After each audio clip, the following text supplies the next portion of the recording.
যেভাবে এই পানি ধরে যাওয়ার নোংরা পানি, জোয়ারের পানি, বৃষ্টি নেই, রোদ, তারপরে এই অবস্থা।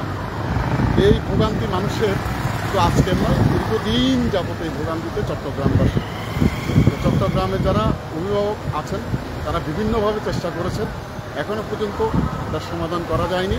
জানি না ভবিষ্যতে এটা কী অবস্থা হবে, এভাবে কি অব্যাহত থাকবে কিনা। অথচ আমাদের এই বাণিজ্যিক রাজধানী, পুরো বিশ্বের মানুষ এখানে বাণিজ্য করার জন্য আসবে। প্রশাসনকে আরেকটু সদয় দৃষ্টি দেওয়ার জন্য বলছি, যাতে এই ভোগান্তি থেকে আমরা বেরিয়ে আসতে পারি।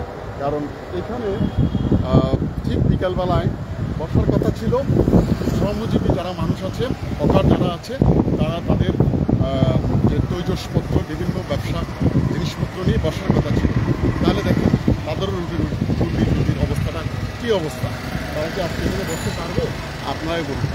এরকম এই অবস্থাটা দীর্ঘদিন যাবৎ চলছে। তো আমি আবারও বলবো যে প্রশাসন যেন এটা একটু সুদৃষ্টি দিয়ে দেয়। তো সকলকে আমি শুভেচ্ছা ও অভিনন্দন জানিয়ে আজকের মতো এই লাইভটি এখানে